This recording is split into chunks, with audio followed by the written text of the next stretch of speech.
Welcome to another episode of the Grown Man Diaries.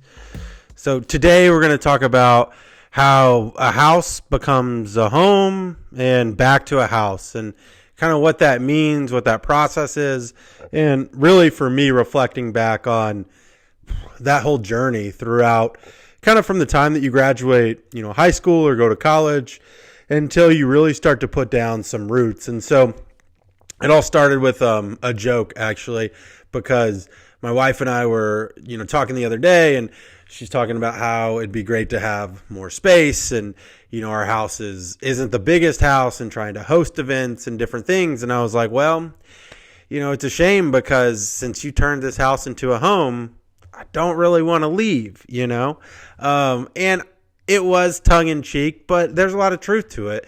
And then I was, talking to one of my friends, and he's kind of on this journey of moving cities and, kind of far away from where he grew up, has friends there, but this concept of roots where you start to feel nomadic. And, that really brought me back to this period of transition that I went through, which really felt like, probably 12 to 14 years of feeling kind of that way. And so that's what I just want to dive into a little bit more on today's episode. And I think that, one of the most important things, it took me, I could say it, I could hear it, but I just wouldn't feel it, is, and it might sound corny, but home is a feeling, right? A house is four walls, drywall, a roof, a concrete. That's a house, right? But the feelings, the memories, the things that you make inside of it are home. Starting to understand that it's actually like the people, the pets, that feeling, those relationships, that's home. The houses gives you the area to be able to do that. But really, home is a feeling of security, of love, of something that's our own.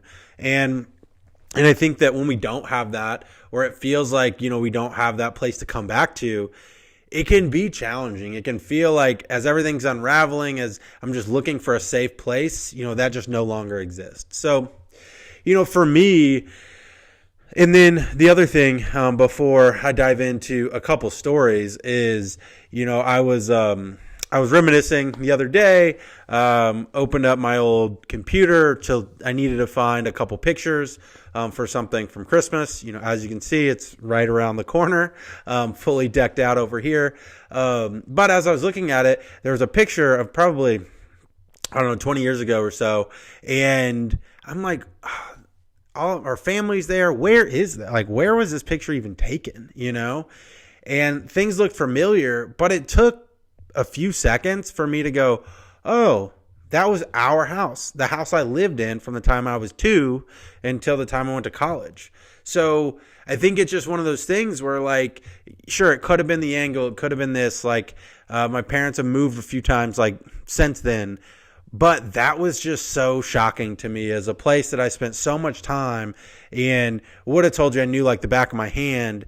Now, 15 plus years later, 15, 20 years later, it just looked like a place.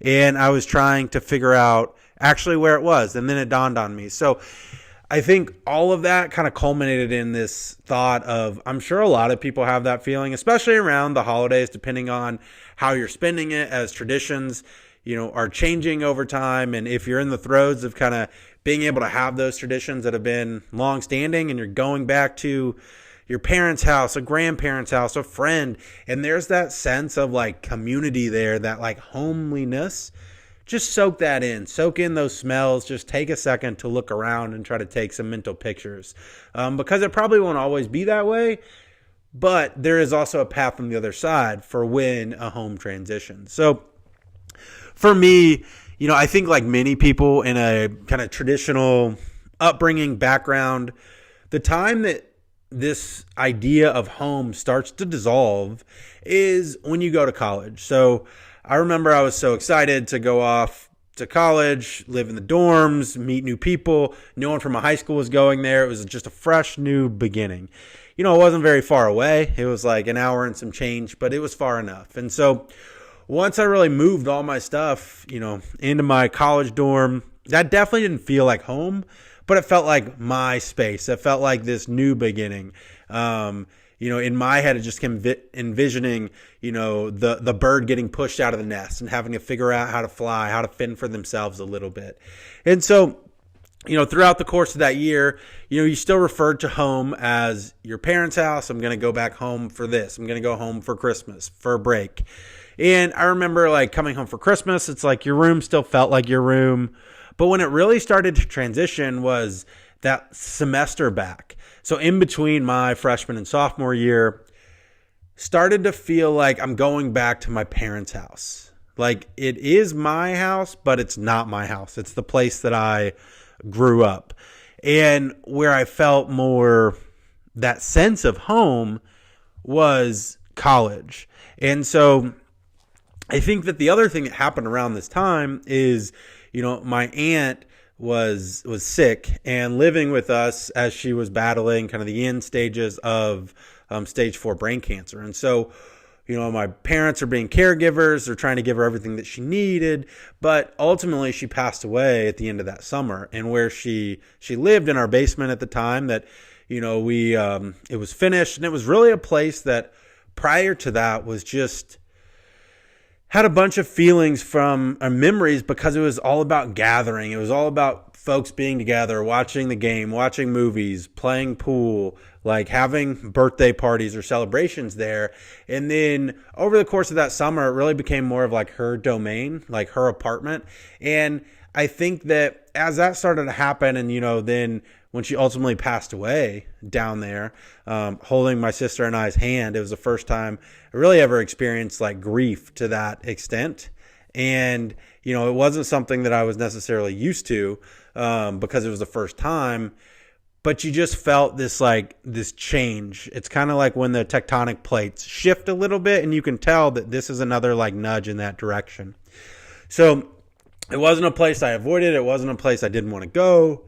But the energy had just shifted. Like what it was to our family was starting to move in a different direction because my sister was now going off to college as well. And so, we have this loss that occurred. My parents are trying to figure out what it means to be empty nesters. I go back to college. My sister follows. And it's like, okay, where is home now? And over the course of my college career, it continued to started to like evolve. That next summer coming back felt even less like home. Pretty much knew I probably wouldn't ever live at my parents' house again for an extended period other than like a weekend or, a couple weeks at Christmas or holiday break. Because where I wanted my life to go was a different city, was to do different things. And it was important for me to try to get an internship somewhere else. So it's like moved to a different city the next year. And then ultimately, like after graduation, moved to that city that I had the internship in, up in my case, it was Indianapolis. And so I think that transition started to go from like home, house, where is home? Like, what is home? Like, and there would be these, kind of these fleeting moments, at, family gatherings or with friends, but especially with my, fraternity brothers at school and like, on those non-party social nights where it's just us playing basketball or studying or watching a game or just kind of like shooting the shit. That's where you felt this sense of like community and home and your people. And so what happened next, I think, was kind of fascinating, at least for me, because get out of school, live with my uncle for a while. That was great, but it was his house. That never felt like home, felt like a roommate in his house. And then me and one of my friends that I knew since I was like 5, was able to get him to move to Indianapolis. He was in Orlando at the time. And so moved up here. We got an apartment. We started to live together. And that's when we started to kind of build back this sense of, okay, starting to build this sense of home, what it means, these traditions, whether it was our Sunday breakfast, it was watching, Game of Thrones every week when it was on. It was decorating for Christmas. It was doing Christmas exchanges. And then, so we started to do that, but we moved apartments like every year, and so it kind of would build up this sense of home and then you would move and then you would kind of recalibrate what that looked like. And as this is happening, I was also going through kind of a mental health, undiagnosed, but I had an event that happened. And so I'm going through this period of just feeling a lot of, I wanted to say curiosity, but it wasn't curiosity. It was challenging. Why am I feeling this way? Why does everything just feel like it's unraveling, but it's not? Everybody's telling me my life is great, but it just doesn't necessarily feel like how they're telling me I should feel. And I think that sense of home, along with why don't I feel the way that I'm supposed to feel when I get a promotion, when we upgrade apartments, when we do whatever. And that was starting to become really, really frustrating. So then I just felt like, I was kind of broken. But you continue to persevere. You kind of push it down. You fake it till you make it. You do all these things where you're like, it's got to change at some point, right? Or as an adult, you just never sense this or feel this sense of home. Maybe that's just something that is in fairy tales and children's books. And once you get to a certain age, it's over. It's done. Well, luckily that wasn't the case. But I was still a few years away from actually feeling that way. So, I was fortunate to meet my wife, or, who then girlfriend, pursued her. We moved in together pretty quickly. So lived with my hometown friend for 3 years, and my wife and I, girlfriend at the time, get an apartment.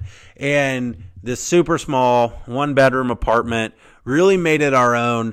And it did have this feeling of home, of a safe place, but it also felt fleeting, right? It was, you could maybe have 6 people in that place before it's going to feel overcrowded. The kitchen is basically in the living room. Looking back, we'll probably say, how the heck could we ever live there, but we made all these great memories, but it was still, like I said, it was fleeting because you knew you were going to outgrow it pretty soon. And so we started to decorate, put stuff up, made it definitely what we wanted. And it was our kind of oasis and the place that we look forward to going, after work. Love the complex, the walking to kind of the downtown areas, just everything that came with it. But it still felt more I'm going to call fake life. If you've ever gotten an Airbnb in a city and it's not necessarily a vacation spot, but you get this Airbnb and it's in a cool neighborhood. And then all of a sudden for that weekend or that week or that month that you're there, you feel like you're a local, but there's a part of you that knows you're going back to your real life at some point. So this can't continue forever. And that's what that feeling was there. And so we needed some more space, wanted more space, started looking for a house, and then found a house that we wanted, fortunate enough to get that offer accepted. And now I'm hallelujah, praise the Lord, I'm going to have a home again. Couldn't be further from the truth. Once we closed on the house, and it checked all the boxes, and it felt less than nothing to me. This house just started to feel like an asset that I had that I'm supposed to do because society tells us that we're supposed to buy a house, that everything in finances says it's better to pay a mortgage than your rent payment. But having to deal with the yard, the exterior, things breaking, it was just I would call everything a chore. I'm not going to lie, I probably didn't have the best attitude towards it. And, a lot of that is definitely 100% on me. But I think I also came into it with these expectations that we bought a house becomes a home when you sign on the line. And I wish that was the case, but it just wasn't. So for the first couple years that we lived in the house, it was cool. We would have some parties and friends over, and you would make some of those memories, and we still talk about them today, but it didn't feel like our home. Then it still felt like our house. And, that was probably kind of the tipping point for me, partially to understand that I needed to get some extra help when it came to therapy, or there was something that I don't want to say was broken, but the wires weren't clicking. I needed a more in-depth Because like just no matter what we would do, I just couldn't I couldn't feel it. I couldn't connect it. I was very like disassociated. Everything felt gray. And so, went through, I've kind of talked about that journey, getting to EMDR therapy, going through it, color, light coming back into the world and all of that. And that didn't instantaneously turn the house into a home either. But started to feel just the smallest inkling of a sense of pride about the house. And, for me, it was, okay, taking out the trash, painting this room, making sure, fixing the deck, getting the lawn care done. All of that stuff is now giving me self-pride of what I want it to do. I want to make this into something. And so then over that next year, it really started to solidify. I started to fall back in love with a house that I kind of had disdain for because it didn't automatically, with the flip of a switch, make me feel warm and fuzzy and like the home that I felt like I lost when I was, 18 or 20. And now at, 30, I was ready for it to click and I want my home again. And it wasn't there. But then over the next couple years, but especially feeling that pride, leaning in and then continuing to invest in, not thinking like I had to do something, but I want to do it because I want to do it for the house, for us, for the home. And so, it's a long way around to basically say those incremental wins all of a sudden started to make it feel like home. But more so it was like my wife being here, right? As you can see, right there are twins that we lost, them growing here, but then, coming back here with our daughter now, just having that bundle of joy running around, having a nursery, seeing the transition that this house has taken, over the course of the 8+ years that we've lived here. I think that some of it is time, but a lot of it is intentionality and understanding that even though there's this desire for instantaneous gratification, for things to switch, on the spot or be lightning struck, it just doesn't work that way. And so it's okay to get discouraged. I'm not going to sit here and say, don't get discouraged, just persevere. No, it's okay to get discouraged. It's okay to get sad about it, to get frustrated, to get pissed. But I think it's also important to say, okay, I have to take a vested interest in making it a home. How can I do that? And if I'm always searching, right? If I'm just searching externally, I'm probably not going to find it.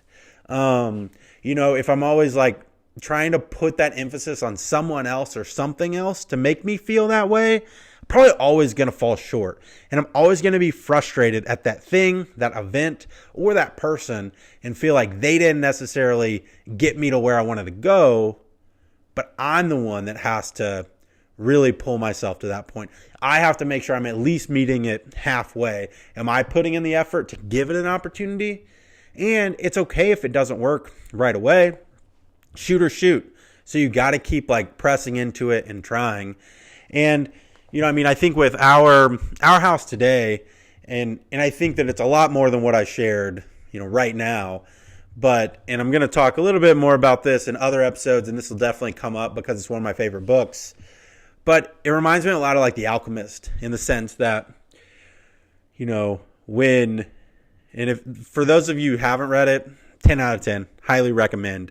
But if you have, you'll know that it's sometimes the place that you're at initially, you feel like something's not right, it doesn't work. So then you go out to find what you're looking for. But that might bring you all the way back to where you started. Those experiences along the way, that self-understanding, that just ability to then come back as a new person, because the new person was able to see what else was out there and really take stock in what they had, lean into some more gratitude, some new skills. And then when they come back, they say, oh my gosh, I do like the color of these walls, or I do appreciate the sheep in the field. in The Alchemist. I do appreciate the small village. I do appreciate the people that were around. It doesn't seem so boring and mundane. It feels like the place that I'm supposed to be. And as I'm looking around the house right now, that's that feeling that I get. A lot of things are the same is what it is since when we bought it. Didn't change. The house didn't change, The layout didn't change. We didn't do some big renovation. But I changed. The way that I accepted it, the way that I leaned in. And so as I just close out today, I think what really spurred me to want to do this is it sucked being in the pits of that loneliness and despair of like not feeling like you have a home. I think that I've been on both sides of the holidays where it feels like the most magical time of the year and a time of the year that you're just like, I just want to fucking fast forward through this because everybody else is out feeling this love and joy and I feel hopeless. And this just isn't the one for me. And I don't understand how you're feeling, but I can imagine it because I feel like I was somewhere similar at one point or another. And better days are coming,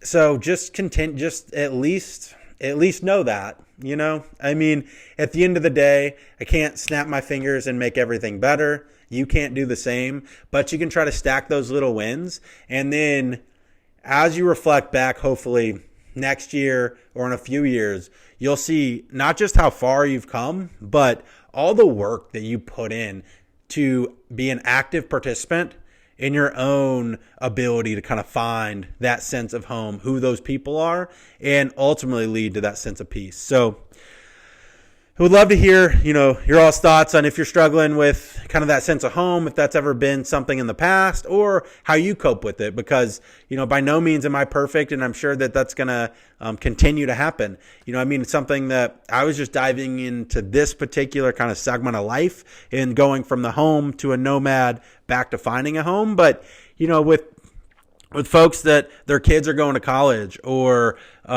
they sell their house that the kids were young or growing up in, or a grandparent's house that, they pass on and you have to sell. There's all these instances where you lose either your kind of like main home, the sense of home, and then you just got to figure out how to not just blow around in the wind in this crazy world and find that sanctuary that is yours, which could be, a house, an apartment, a room, a person, a pet, a cat, a dog, whatever it is, right? Everybody's a little bit different, but it is out there, for everyone. So would love to hear your thoughts and wish everyone a happy holidays and look forward to talking to you all again soon.